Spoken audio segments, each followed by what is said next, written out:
everyone, I'm Aisha and you are tuned into the 624 episode of our Here and Now podcast. Today, we bring you the latest buzz from the insurance industry, so let's dive right in.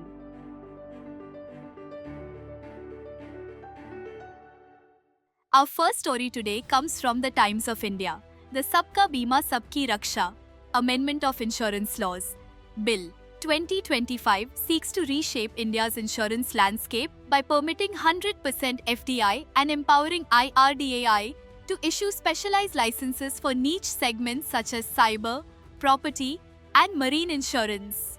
The bill proposes amendments to the Insurance Act 1938, the LIC Act 1956, and the IRDA Act 1999, shifting several statutory provisions to a more flexible, regulation-driven framework. This change allows IRDAI to independently set norms for capital requirements, solvency margins, investments, and commissions for agents and intermediaries. The bill also enhances the regulator's financial autonomy by allowing it to retain 25% of its annual surplus and creates a policyholders' protection fund supported by penalties. It broadens the definition of insurance intermediaries, eases licensing norms for surveyors, and permits LIC to open zonal offices without central approval, while enabling its overseas branches to maintain funds. Moving on to our next story from the Hindu business line. Galaxy Health Insurance has launched a new product called Galaxy Twin 360, aimed at individuals aged 18 to 45. The plan brings together outpatient care, inpatient coverage, and essential wellness services in a single offering. It comes in 3 variants, Core, Max and Ultra, and is designed to cover routine medical needs such as doctor consultations, diagnostics, medicines, and teleconsultations.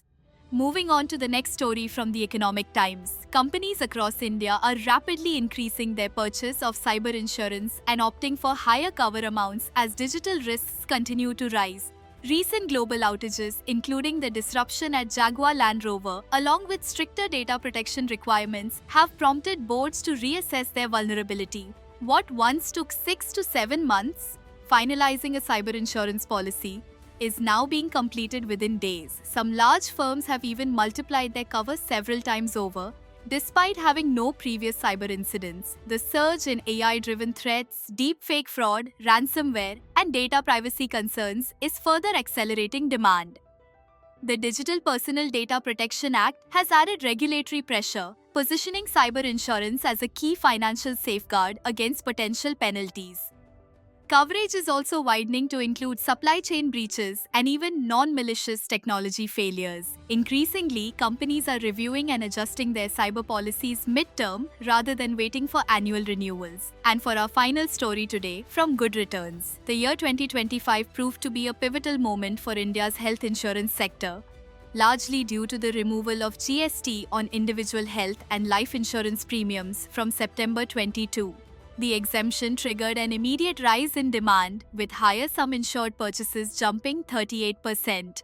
Average health cover increased from Rs 13 lakh to Rs 18 lakh, and nearly 45% of new buyers are now choosing plans in the Rs 15 to 25 lakh range. This shift is visible across age groups and Tier 2 cities, where the preference for low coverage plans has dropped sharply. Senior citizens too are opting for higher covers and add-ons such as Day 1 pre-existing disease waivers and critical illness riders. Government schemes have reinforced this trend. Out-of-pocket spending has declined significantly over the past decade, supported by increased public health expenditure and programs like Ayushman Bharat. And with that, we conclude today's episode. We hope you found these news updates helpful and insightful. As always, our podcast Here and Now will continue to bring you more such insurance updates. Until then, take care, goodbye, and have a great week.